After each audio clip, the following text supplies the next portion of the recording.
Hey everyone, online campus pastor Robert Murphy, and I'm here with Steve Walters, who is over Pastoral Care. And we're in the midst of our Gotta Have a Question series, and we received a number of questions, but we weren't able to address all of them with our services. So we thought we'd take this opportunity to address some of them quickly, some of the questions that have come in. And today, we thought we'd tackle mental illness, which is no association here. Yeah. But Steve, I thought I'd get you in on this because you have a long history with counseling, and just especially, how long have you been a pastor now? 30 plus years. 30 plus years. And so this is something you obviously do here, and it's a tough thing. So what can you say about mental illness and just how it relates to Christianity, or what the Bible may have? Well, I think society tends to equate mental illness as something to ignore, or something that somebody did wrong, or something to medicate. They just want to kind of push it off to the side. Yeah. But we see through the Bible that mental illness has been around for centuries, for decades. And I think that it makes us feel uncomfortable. And it's hard to diagnose it, and it's hard to figure it out, because we wonder, is somebody making it up? Are they acting that way? Yeah. Or is that something that's real? But we can't take an x-ray and say, yeah, you have mental illness, you don't. And then how do you work through that? Yeah. I mean, do you medicate? Is there counseling? Is there change of diet? I mean, I think mental illness brings more questions to the forefront than answers. Yeah.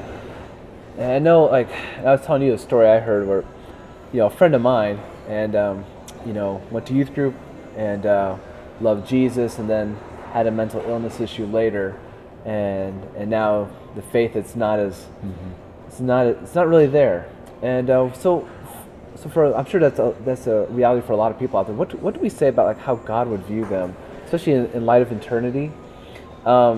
But what can we offer to those that have family members that struggle with mental illness and struggle with how do I minister to them? How do I share with them? What can I do? Because I don't want them to be judged. I want them to know Jesus. So what can we say to them? Yeah.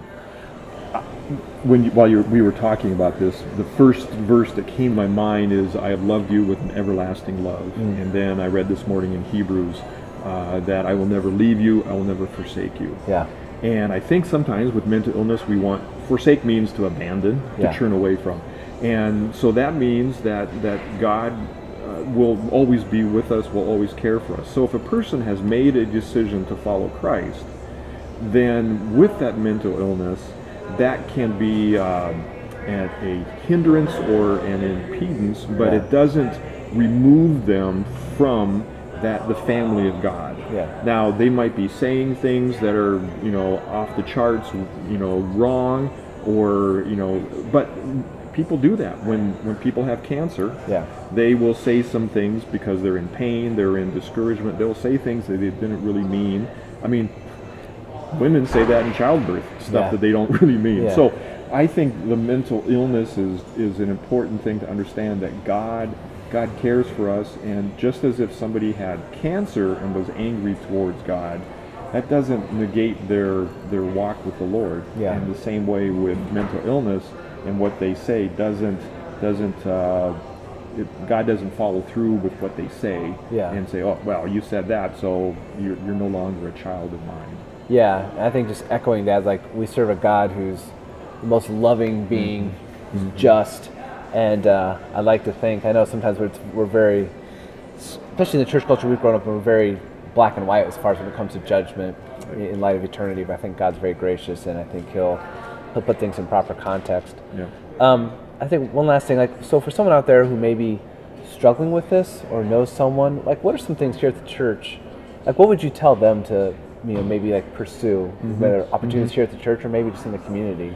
Yeah, if they're willing to talk to somebody that they're wrestling with, they wonder if they have mental illness, then they can come and talk to us, and we have resources available, whether it's licensed counselors, whether referrals to psychologists, psychiatrists that are followers of God.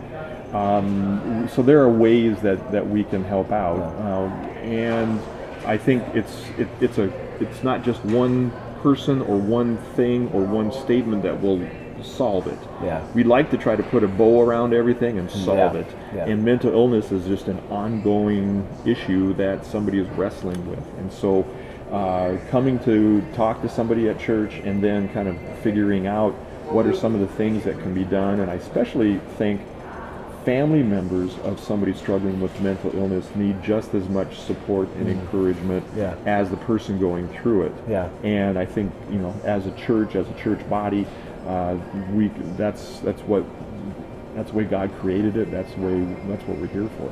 Yeah. No. Amen.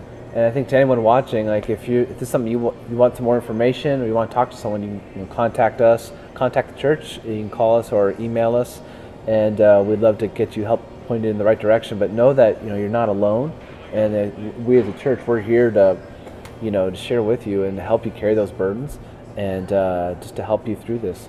But hey, Steve, thanks for taking some time just to help us answer this question. I know it's something we can talk on.